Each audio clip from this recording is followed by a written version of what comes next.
What's up, everybody? Welcome to Podcast Now. I'm Alex, and in this video, I want to talk about that Joker tease for Suicide Squad Kill a Justice League. Now, it was a pretty big day for the game. A lot of questions were answered in that Q&A. I'm going to stay away from that generally. I want to focus mainly on the picture and on Joker and what that kind of means for the future of the games. If you guys want me to talk about the Q&A, it was a lot of like gear and building and leveling, and there was some good info there for sure, but it's maybe not necessarily up my alley, but I could definitely do a video later on if you guys want me to. Just let me know in the comments. But this was easily the biggest thing. This caught people, I think, by surprise, and I feel like overwhelmingly, at least what I've seen, people are excited for it. Now, maybe I'm building myself into this little bubble, which I'm trying not to, honestly. But I gotta say, I'm pretty impressed with it. And even just for the idea, like to bring Joker in. So what we basically have is a castle. And this is going to be part of the post-launch content,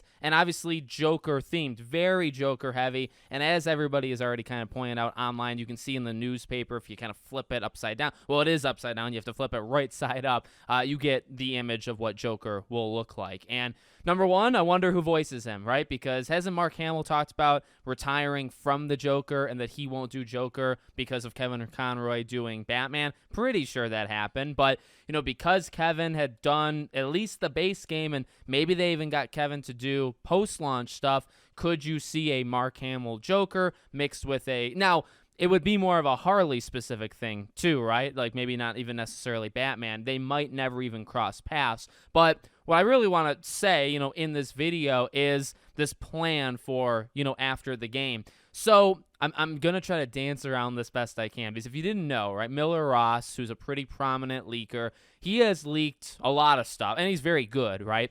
But he has leaked a lot of stuff about this game after the game comes out, like the post-launch content, DLC characters, etc. People that cover this stuff are getting, like, struck down by So I'm not going to go into that. I want to speak in generalities. What we have heard, and even what it does seem to be from Rocksteady, is that they are putting a ton of effort on post-launch content. Now, a couple different things. Number one, I do have to be real. I actually am pretty impressed by it.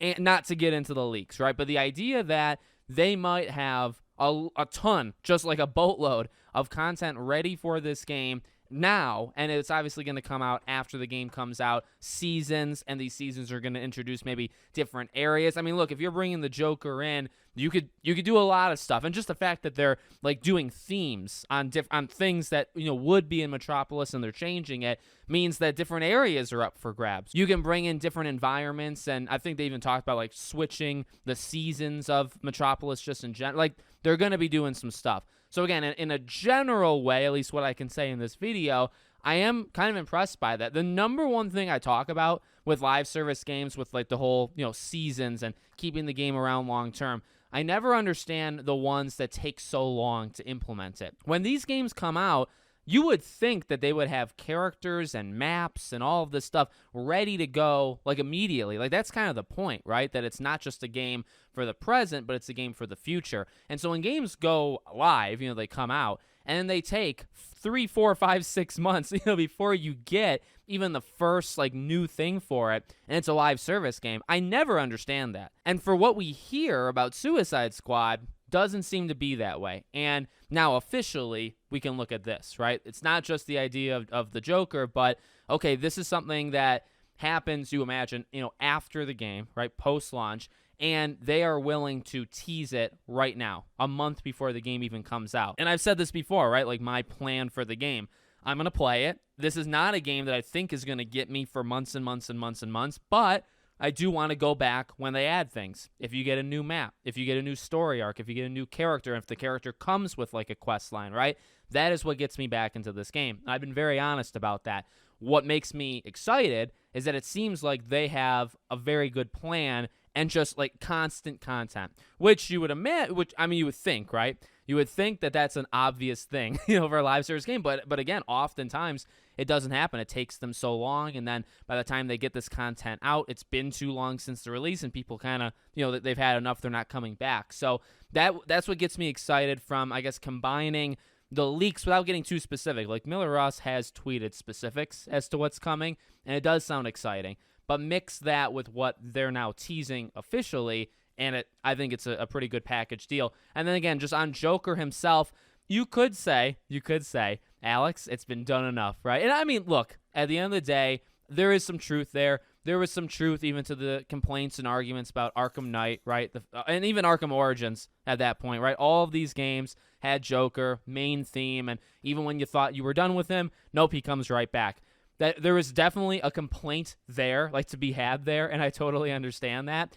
Where we're at now, I just feel like because it's a different like type of game, it's also been so long. It's also, we're not approaching it from a Batman angle. You know, again, like I mentioned, maybe they meet. I mean, I think that would be really, really cool, but it probably is just a more Suicide Squad versus the Joker kind of thing.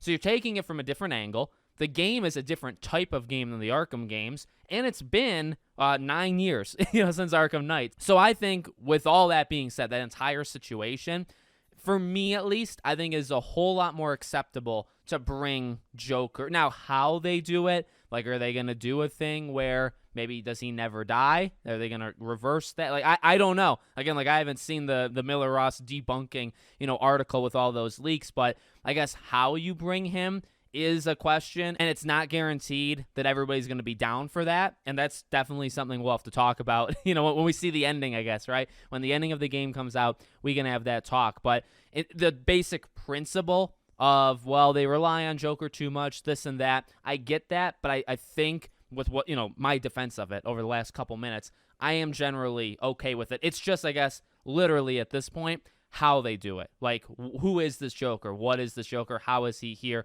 All that jazz. If they explain that and they do it in a good way, I mean, good is subjective, right? But if they do it well, then I think it'll all be okay. So let me know what you guys think in the comments. Make sure, as always, you're subscribed to the channel, bell icon turned on, and I hope to see you all on the next one.